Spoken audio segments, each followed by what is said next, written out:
There are moments in a courtroom that don't feel like real life. They feel like the part of real life that real life was always building toward. I had been sitting in that chair for 3 hours. 3 hours of listening to someone describe my marriage, my home, my daughter, and get almost every important thing wrong. And I had sat there quietly, the way my father taught me.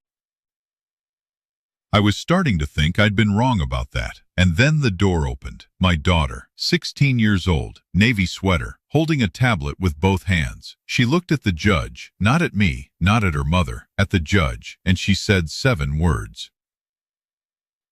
"Your Honor, I need to show you something." And in that moment, every person in that room went completely still, because what my daughter had on that tablet, I had never seen it before, and when I saw it, I understood something that changed me. My daughter had been watching. The whole time, she had seen everything. And she had kept the record I never knew anyone was keeping. There is a version of this story that starts with a divorce. That version is wrong. The real beginning is a house on Clover Street in Nashville, Tennessee, on a Tuesday morning before anyone else was awake. 5:15 a.m. The kitchen light on. Sophie's lunchbox on the counter, not his. Her lunch being packed with the specific attention of a man who understands that details matter.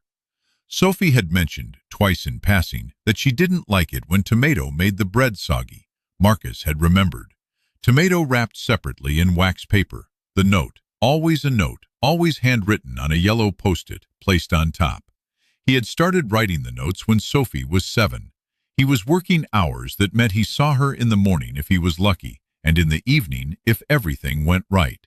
The notes were his way of making sure she knew he had been there, that he had thought about her before the day started.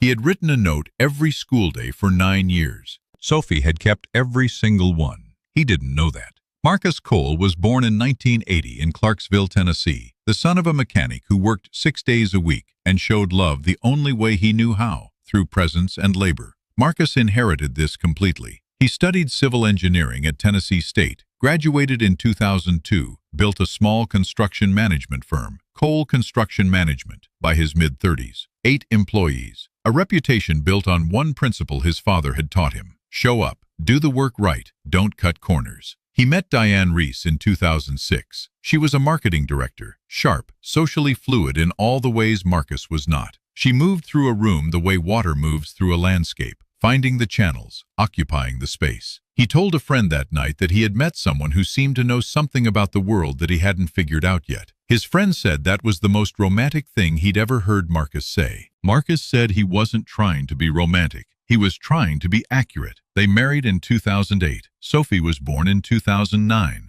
The first years were genuinely good, not performed goodness, but the real thing. Marcus worked, Diane worked. Sophie grew up in a house where both parents were present, where dinner happened most nights at the table, where there was enough money and enough love to make a stable life. But marriages aren't static. They're under constant load, constantly asked to hold more than the original design specified, and either maintained properly or allowed to develop the small failures that eventually become catastrophic ones. The failure in the Cole marriage was not dramatic. No affair, no blow-up, just the slow, quiet divergence of two people whose ideas about what a life should look like had never quite matched, and whose ability to discuss it had never quite developed. Diane wanted more presence, more experiences, more of what she'd told herself would come when the time was right. The time kept not being right because Marcus kept building and Diane kept managing, and one day she stopped managing and started accounting, adding up what she'd given and finding the math insufficient.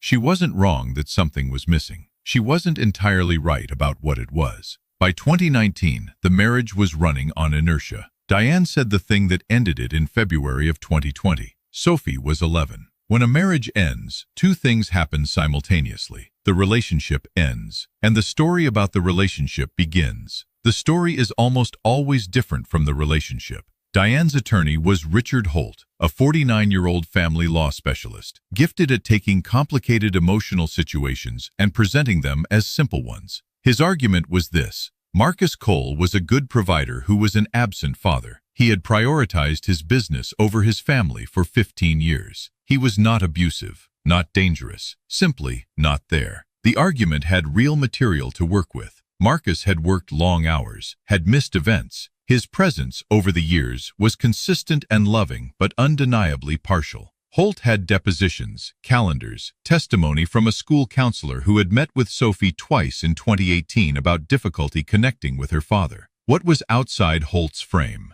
The Tuesday mornings, the wax paper around the tomato, 9 years of post-it notes. The Saturday Sophie had a fever, and Diane had a work event, and Marcus had a site inspection. And Marcus canceled the site inspection and sat on Sophie's bedroom floor reading to her for 4 hours. Sophie's school play at 12, a Thursday evening. Marcus had a project handover he couldn't postpone without significant financial consequence. He postponed it. He sat in the back row in his work clothes and watched his daughter say her 12 lines, and then returned to the job site at 9 p.m. and worked until 2 in the morning to make up for it. Sophie had noticed he was in his work clothes. She hadn't said anything. She had taken a photograph, slightly blurred from the stage, looking out at the audience, in which her father was visible in the back row, the only person still in work clothes, leaning slightly forward, watching her. These things were not in Holt's argument, because Marcus had not told his attorney about them. Not because he was hiding them, because it didn't occur to him that they were the kind of thing you enumerated in a legal proceeding.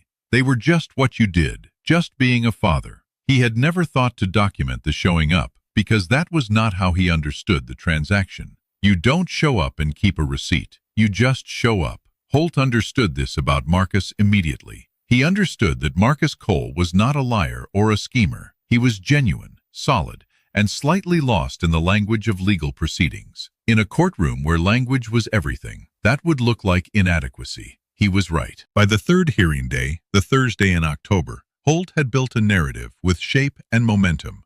Marcus sat at his table and felt, for the first time in his adult life, the specific helplessness of a person whose reality is being accurately misrepresented and who cannot find the mechanism to correct it. He was thinking that this was what drowning felt like. Not violent, not dramatic, just the slow, inexorable sense of a medium you couldn't breathe becoming the only thing around you.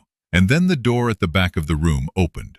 Sophie Cole was 16 years old, and she had been watching for 5 years. Not in the way of a traumatized child aged prematurely into hypervigilance. She was, externally, a normal teenager. Friends, phone, opinions about music, a B-plus student who read more than most. But her English teacher had once written, in a note home, "Sophie has a quality of attention that suggests she notices things most people walk past." That was exactly right. Sophie had noticed, at 11, that the two adults she loved most were telling themselves stories about each other that didn't match the people she knew. She understood her mother's unhappiness, the unhappiness of someone who had wanted something from a relationship that the relationship hadn't provided. She understood her father's bewilderment, the bewilderment of someone who had given everything and couldn't understand why it wasn't enough. She had not taken sides. She had attended, at her mother's attorney's request, a deposition session for the guardian ad litem, a legal professional appointed to represent Sophie's interests, and she had listened to the questions being asked about her father and understood with absolute clarity that the picture being assembled was wrong. Not factually wrong, interpretively wrong. The frame was off. She could not testify in the traditional sense. She was 16, not an adult. So she had found a different mechanism. She started with the oldest videos on her phone, casual footage from over the years. She found 22 seconds of her father making her birthday cake at 10 p.m. on a Friday, covered in flour, laughing at himself because Sophie had mentioned once she wanted a real one. She found the school play footage, the pan across the audience from the stage, her father in the back row in his work clothes, leaning forward. Then she began recording intentionally. She recorded him on a Tuesday morning in May at 5:20 a.m., gotten up early, filmed through the kitchen doorway. The frame was imperfect, the lighting bad, the image grainy, but what it showed was clear. Her father, alone in the kitchen before the house was awake, making her lunch, writing the note, reading it, crossing something out, writing it again. She recorded him driving her to school in August, just the back of his head and the road and the radio, and him asking genuinely what she was thinking about. She'd said, "I don't know, just stuff." He'd said, "Yeah, me too." They'd driven the rest of the way in comfortable silence that she filmed because she was 16 and understood that comfortable silence between a parent and a child was not nothing. It was, in fact, everything. Then she recorded the phone call. She had not planned to. She had been in her room, door slightly open, and heard her father's voice in the kitchen, late, after she was supposed to be asleep, and something in the quality of the sound made her pick up her phone. He was talking to his attorney, voice stripped of everything, the way a voice sounds when no one is supposed to be listening. I just need to see her. I just need her to know I'm not going to disappear. Whatever happens, I'm not going to disappear. She had recorded 23 seconds of that. She had watched it the next morning and cried alone in the bathroom for 10 minutes, then washed her face and went to school. The last piece she didn't record. It was a night in September. She had come downstairs for water at 1 in the morning, and her father was sitting at the kitchen table in the dark, not on his phone, not doing anything, just sitting with his hands folded. He hadn't seen her. He said something to the kitchen, to the dark, to whatever he prayed to when no one was listening. Please, just let me keep being her dad. She didn't need to record that one. It was already recorded, in her. She assembled the clips into a 12-minute video using the editing app on her phone. No music, no text overlays, just the clips, in chronological order with the natural sound. Evidence not of a perfect man. Evidence of a father, present, imperfect, and genuinely bone-deep loving in a way that doesn't always translate into legal proceedings, but that is, to a child who experiences it every day, the most real thing in the world. She told nobody what she was planning. The door opened at 11:47. Marcus was at his table. Holt had just finished a cross-examination that had not gone Carol Reeves's way, and the air had the temperature of a proceeding heading toward a conclusion one side was satisfied with and the other was not. Marcus heard the door. He turned. Sophie. He hadn't known she was coming. She was supposed to be in school. She was wearing the navy sweater, the one he had washed and folded and put on her bed last Sunday. He recognized it the way you recognize something of your own in an unexpected place. She walked to the front of the room. The bailiff moved to intercept and then, for reasons that were partly professional and partly the specific force of field Sophie was projecting, stepped back. Judge Ruth Mackenzie, 57 years old, 19 years in family law, looked at Sophie over her reading glasses. She said, "Young lady, this is an active hearing." Sophie said, "I know, Your Honor. I'm Sophie Cole. I'm the reason this hearing is happening."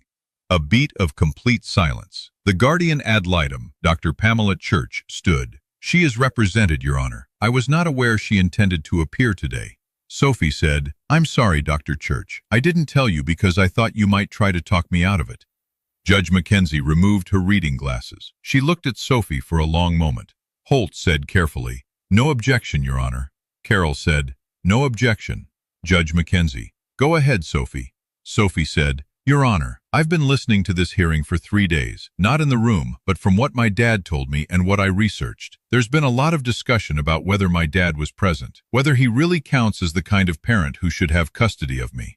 She paused, building something. "I made a video, because words weren't going to be enough. May I play it for the court?" Holt said, "Your Honor, we'd want the opportunity to review any evidence before." Sophie said quietly, "It's not evidence. It's home videos of my dad, that I took. There's no editing except chronological order. 12 minutes.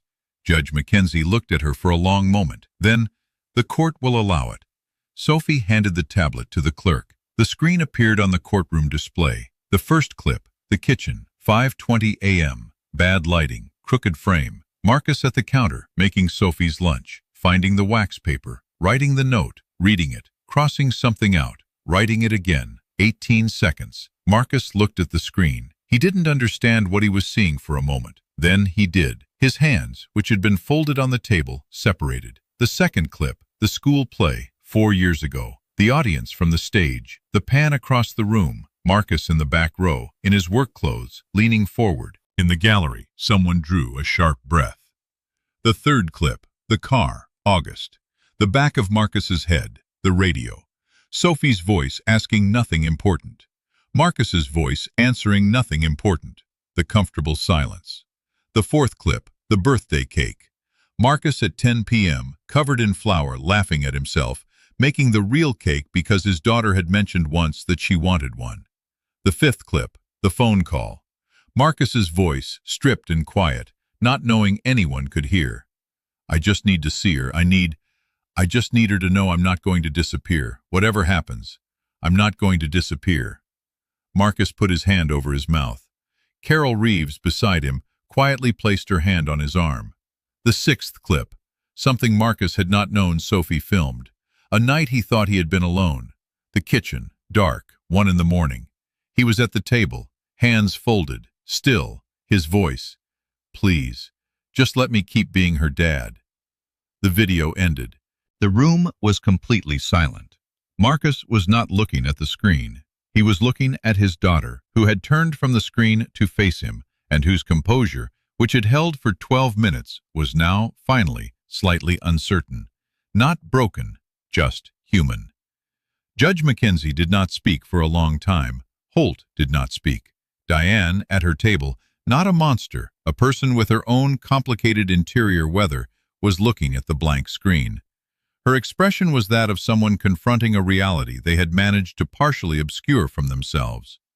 Judge Mackenzie said finally, "Sophie." Sophie looked at her. "Thank you for sharing this." Sophie said, "He's always been there. People just weren't looking." The hearing continued for another 2 hours, not dramatically. Legal machinery moved procedurally, carefully, but the air was different. The frame had shifted. Holt acknowledged the video in his closing remarks with professional generosity. "No one questions that Mr. Cole loves his daughter deeply. The question has always been about practical capacity and consistent presence." He said it well. But the room had seen the kitchen at 5:20 in the morning. The room had heard Marcus's voice in the dark. Judge Mackenzie had spent 19 years learning that what people say when they think no one is listening is the most accurate data she has. The final custody order came 4 weeks later. Primary physical custody to Marcus, generous visitation for Diane. The findings cited substantial evidence of consistent, active, and emotionally engaged parenting by the petitioner over an extended period, and compelling first-hand account provided by the minor child. Marcus sat in his car in the parking lot of Carol's office building and listened to her read the order and didn't say anything for a while. Then he said, "She kept the notes." Carol said, "I'm sorry?" He said, "Sophie, I asked her last night why she made the video, what made her think to do it, and she said I had been writing her notes for 9 years, and she thought she'd write me one back, in the only language she had." Carol was quiet for a moment. Then she said, "That's going to be in my memory for a long time." Marcus said, "Me too." The months after a divorce are not a movie ending. They are the specific, practical, often difficult work of reorganizing lives that have been integrated for years into lives that must now run separately without losing what matters. Marcus and Diane managed it with more grace than their proceedings suggested they were capable of. Diane called in November, not required, not requested, initiated by her. She sat at Marcus's kitchen table and said the most honest thing she'd said in years. "I knew you loved her. I always knew. I just needed the judge to see a certain thing, and I let Richard build the argument, and I didn't stop to think about what it would mean for Sophie to grow up knowing that was the official record of what her mother said about her father." Marcus said, "What did watching the video feel like?" She was quiet. "Like being shown something I had hidden from myself." He didn't reply. He didn't need to. Sophie, in the weeks after, did not discuss the video much. She had made it and played it and considered that chapter complete. She wrote an essay for English class about her grandmother's garden, quiet, personal, and her teacher sent Marcus a note calling it the best student writing she'd seen in 5 years. Marcus framed it, put it next to Sophie's first-grade drawing in his home office, next to the Grand Canyon photograph from when she was 9, next to 5 post-it notes, chosen by Sophie herself, that she had given him for his birthday in September. He had not known she kept them. He should have. Marcus Cole is 44 years old. He gets up at 5:15 on Tuesday mornings and makes his daughter's lunch and writes the note. Sophie is 16 and old enough to make her own lunch. She has told him this. He says he knows. He keeps writing the notes. She keeps them. He knows this now. Last month, on the way home from school, Sophie asked, "Dad, when you were writing those notes, did you think I was reading them?" He thought about it. "I knew you were reading them. I didn't know what they meant to you." She said, everything. They meant everything. He drove, didn't say anything. After a while, she said, "I want to tell you something. The video. I made it because I was angry, at first, angry about what was being said about you.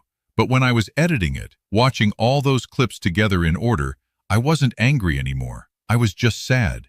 That you had been doing all of that and thought nobody saw. That you thought you were alone in it." He said, "I wasn't alone in it?" She said, "You've never been alone in it." There is something that parents almost universally believe about their children, that children are simpler observers, that their interior lives are smaller, more manageable than what is actually there. This belief is comforting and almost entirely wrong. Children are not less observant than adults. They are more observant because they have not yet developed the adult capacity for selective attention, for choosing not to see things that are inconvenient. They see everything. The kitchen at 5 a.m., the back row of the auditorium, the hands folded in the dark, the prayer not meant for them. They keep the record, not because they plan to use it, because the people they love are the most important data in the world to them, and they absorb it the way any living system absorbs what it needs, completely, continuously, without effort. What Marcus learned in that courtroom was not that his daughter loved him. He always knew that. It was that his love had been visible, that the work of being present, not grand gestures, not vacation photographs, not planned experiences, but the Tuesday mornings and the Post-it notes and the wax paper around the tomato and the back row in work clothes, that work had landed, had been received, had been held, carefully and completely, by a 16-year-old girl who understood, better than any attorney in that room, what the truth looked like. You are always being watched by the people who love you, not in judgment, not in evaluation, in love, in the specific, devoted, comprehensive way that love pays attention to its objects. The question is not whether your children are watching. They are always watching. The question is only, what will they see? Marcus Cole was 44 years old, and his daughter had seen 5:15 in the morning, and the wax paper around the tomato, and the school auditorium's back row, and 23 seconds of a phone call, and a man in a dark kitchen asking quietly for the only thing that mattered. She had built those things into an argument, and the argument had held, because the truth, when it is genuinely lived, not performed, not managed, not constructed for an audience, has a quality that is unmistakable, even in a fluorescent-lit courtroom, even through a crooked phone camera, even when you thought you were alone. You were never alone. You were never unseen. Morning. A drawer opening. The soft sound of something being written.